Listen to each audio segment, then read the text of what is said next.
আসসালামু আলাইকুম, কেমন আছেন সবাই? অনেকদিন পর চলে আসলাম একটা নতুন ভিডিও নিয়ে। যদিও ভিডিওটা কয়েকদিন আগেই শ্যুট করা হয়েছিল। কিন্তু সময়ের কারণে আরকি শেয়ার করা হয়নি।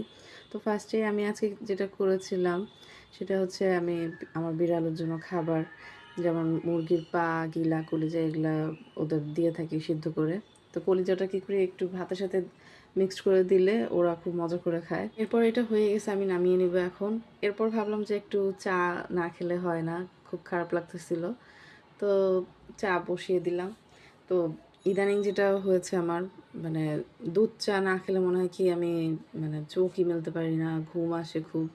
তো যাই হোক, এর মধ্যে আমি রান্নার জন্য গরুর মাংস নামাই নিচ্ছি, কারণ যেহেতু শ্বশুর আছে ভাবলাম যে একটু বিরিয়ানি রান্না করি। আব্বা আবার এগুলো খুব পছন্দ করে। তো এটা ভেসে থাকুক, আমি অন্য কাজে যাই। আর গতকাল যেটা হয়েছে, আমি এই মগগুলো মানে